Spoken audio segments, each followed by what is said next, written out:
Did you know that over 5% of the world's population, or 430 million people, suffer from disabling hearing loss? And that this will only increase in the coming decades?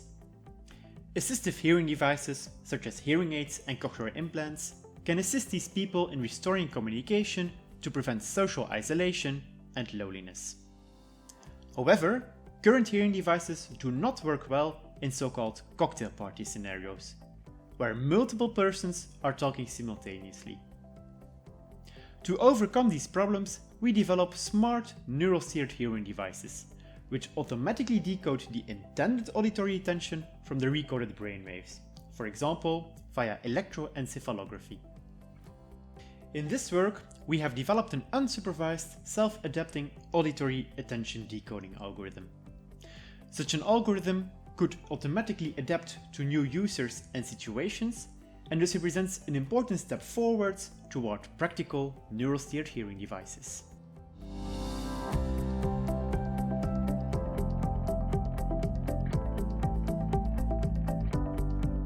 The dominantly used AAD algorithm is stimulus reconstruction decoding. In stimulus reconstruction decoding, the speech envelope of the attended speaker is reconstructed from the EEG and compared with the speech envelopes of the competing speakers through a correlation coefficient to identify the attended speaker. In this work, we assume this decoder to be a linear spatial-temporal filter, such that it can be computed in a least squares manner as the inverse of the EEG autocorrelation matrix times the cross-correlation vector of the EEG and the attended speech envelope. Traditionally, this decoder needs to be trained in a supervised manner. You need to know the attended speaker at training time to be able to compute the cross-correlation vector and corresponding decoder. Two variants of the supervised decoder exist. A subject-specific decoder, which is trained on labeled data from the end user, and a subject-independent decoder, which is trained on labeled data from other users than the end user. While the subject-specific decoder performs better, it does not have the plug-and-play characteristic of the subject-independent decoder, which can be preloaded on a hearing device and sold without an a priori calibration session.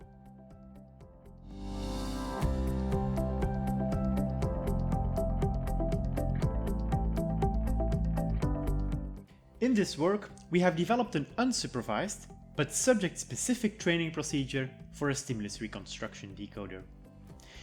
As such, it combines the best of both worlds. It retains the plug-and-play characteristic of the subject-independent decoder, but takes advantage of being trained subject-specifically to obtain a better performance. Let me show you how. Assume an unlabeled dataset of EEG data and speech envelopes. First, compute the EEG autocorrelation matrix. This can always be done in an unsupervised manner, given that it is independent from the speech data. Now compute a first decoder by taking a completely random cross-correlation vector. We then apply this fully random decoder on the dataset to predict labels. That is, speaker 1 or 2 is identified to be the attended speaker. Now that we have labels, we can update the cross-correlation vector with the attended speaker and also the decoder. You can now see that we have created a loop. Given the updated decoder, we can again predict labels and update the decoder. The training procedure then consists of simply repeating this predict and update scheme a few times until the decoder has converged. At no time this procedure uses information about the labels. In fact, it produces its own labels and could thus also be called a self-supervised training procedure.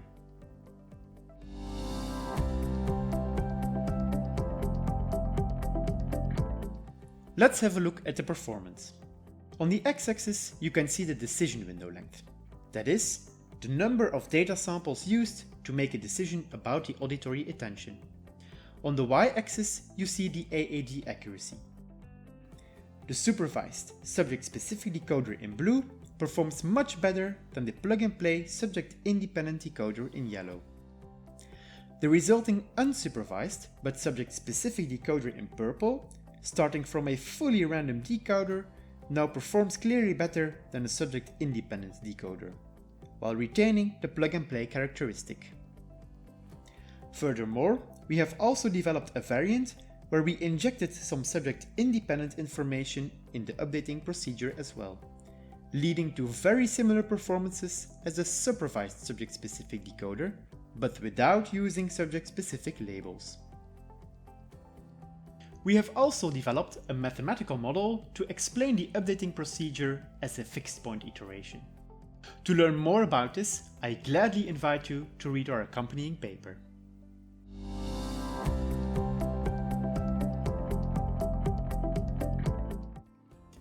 While we have presented a batch version of this unsupervised AAD algorithm, it can be extended to a time-adaptive version. Such an adaptive algorithm could then automatically update to data that are continuously streaming in, adapting to changing conditions and situations. This is of crucial importance in the online context of AAD, where situations may change, electrodes shift or become loose, and so on. Lastly, this algorithm also potentially enables and improves the success of neurofeedback effects in a closed-loop application, where the interplay between human and algorithm could lead to improved AAD performance. We believe that this unsupervised algorithm is a crucial ingredient for the practical application of smart neuro-steered hearing devices, and hope that it can contribute to better assistive devices for those 430 million people suffering from disabling hearing loss.